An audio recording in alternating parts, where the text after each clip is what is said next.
मित्रों, आपने पौराणिक काल की कई कथाएं सुनी होगी। अगर मैं पौराणिक कथाओं का जिक्र करके और दानवीर शब्द भी कहूंगा तो आपके मन में अंगराज कर्ण की सबसे बड़ी छवि उभर कर आएगी। सबसे बड़ा दानवीर कर्ण को ही माना जाता है, लेकिन दोस्तों, आज मैं आपको कर्ण के समकालीन एक ऐसा दानवीर राजा के बारे में बताने वाला हूं। इस महान राजा ने अपने पुत्र का शरीर ही दान दे दिया था। क्या था पूरा संवाद, जानने के लिए इस वीडियो को अंत तक जरूर देखें।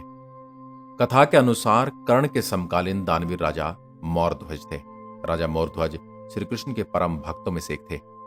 कृष्ण भी मौरध्वज को अपना परम भक्त मानते थे। मौरध्वज कौशल राज्य के नरेश थे। इस राज्य की राजधानी आरंग थी।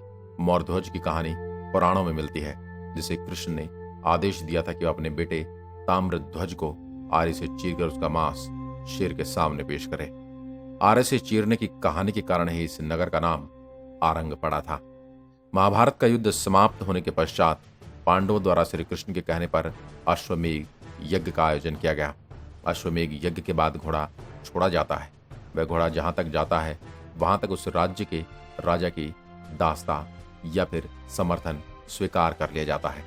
घोड़े की रक्षा के लिए धनुर्धर अर्जुन को नियुक्त किया गया था। कोई भी राज्य का राजा उस अश्व को रोकने की कोशिश नहीं कर रहा था, क्योंकि अर्जुन ने पितामह भीष्म और महाबली कर्ण जैसे योद्धाओं को मृत्यु का ग्रास बनाया था। इसलिए अर्जुन से कोई भी पंगा नहीं लेना चाहता था। अनेक राज्य से होता हुआ घोड़ा कौशल राज्य पहुंचा। घोड़े को राजा मौरध्वज ने पकड़ लिया। यह खबर जब अर्जुन के पास पहुंची तो वो गुस्से में लाल हो गए और कौशल राज्य पर हमला करने के लिए अपनी सेना को तैयार करने लगे। ये देख श्री कृष्ण भगवान ने अर्जुन को रोकते हुए कहा, हे अर्जुन, कौशल नरेश मौरध्वज मेरे परम भक्त हैं। इतना ही नहीं, वो युधिष्ठिर के समान धर्मपालक, भीमसेन के समान बलशाली, तुम्हारे समान कुशल धनुर्धर, नकुल के समान सुंदर और सहनशीलता में सहदेव के समान है, और दानवीरता में वो कर्ण के समान है। इसलिए तुम उसके साथ युद्ध करके जीत नहीं सकते। श्री कृष्ण के मुंह से बात सुनकर अर्जुन भौचक के रह गए। अर्जुन ने कहा कि प्रभु, आप कह रहे हैं तो मैं मान लेता हूं। अर्जुन ने श्री कृष्ण से कहा, क्या यह सत्य है प्रभु? श्री कृष्ण ने कहा कि तुम्हें अपने से बड़ा योद्धा मिल ही गया है, और अगर अब अपने से बड़ा दानी और भक्त भी देखने की इच्छा है तो बताओ। इस पर अर्जुन ने कहा कि मुझसे बड़ा आपका परम भक्त हो ही नहीं सकता।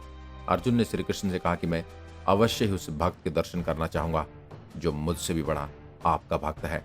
इसके बाद श्री कृष्ण अर्जुन को लेकर और एक मायावी शेर लेकर, खुद को एक पंडित का रूप देकर और अर्जुन को भी पंडित वेश धराकर कौशल देश पहुंच गए।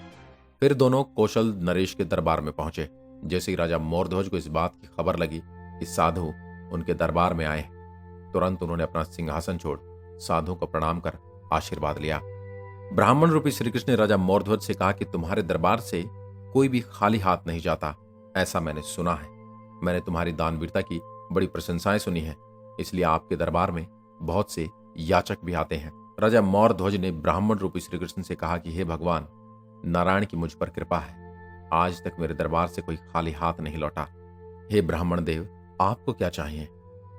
ब्राह्मण रूपी श्री कृष्ण ने कहा कि हम आपसे ऐसी कोई वस्तु नहीं मांगेंगे जो आपके अधिकार क्षेत्र से बाहर हो। श्री कृष्ण ने राजा मौरध्वज से कहा कि हम बहुत लंबे समय से यात्रा कर रहे हैं। हमने तो कंदमूल खाकर अपनी भूख शांत कर ली, परंतु हमारे साथ यह सिंहराज भी है जो सिर्फ मांसाहार करते हैं, और यह सिर्फ मनुष्य का मांस खाता है, और वो भी दाहिने भाग का।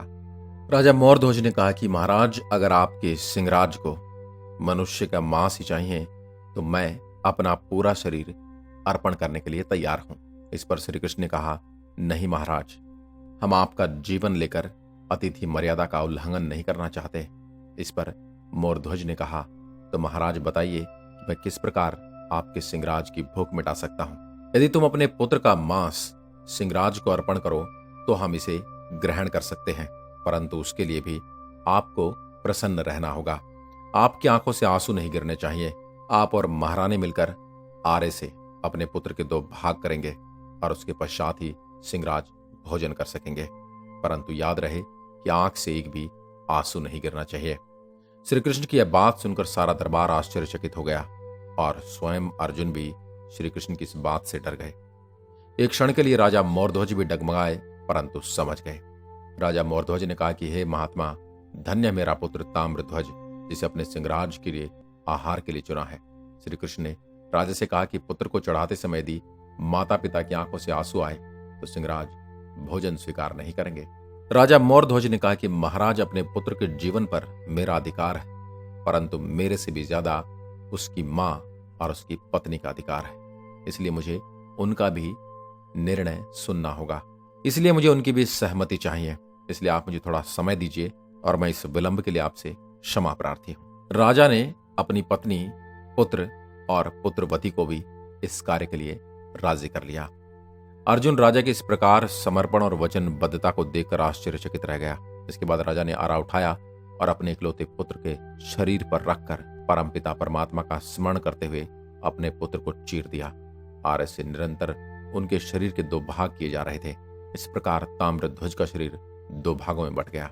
राजा ने ब्राह्मण से कहा कि महात्मा, अपने सिंह को भोजन करवाइए। सिंहराज ने आगे बढ़कर ताम्रध्वज का दायां भाग खा लिया। तभी ताम्रध्वज की माता की बाईं आंख से आंसू टपक पड़े। श्री कृष्ण ने महारानी से पूछा कि आंसू किस लिए?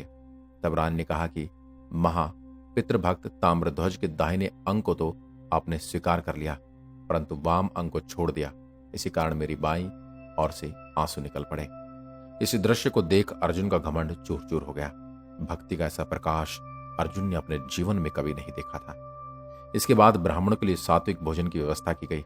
श्री कृष्ण ने राजा से कहा कि तुम्हारे पुत्र को वैकुंठ में स्थान मिलेगा। ईश्वर तुम्हारे दान भक्ति से अति प्रसन्न रहता है और वह कभी अपने भक्त को अहित नहीं करेंगे। ब्राह्मण रूपी श्री कृष्ण ने राजा से कहा कि अपनी दाहिनी तरफ देखें, आपके अलौकिक कार्य का फल आपको मिल चुका है। जैसे ही राजा ने अपनी दाहिनी तरफ देखा, ताम्रध्वज जीवित अवस्था में खड़ा था।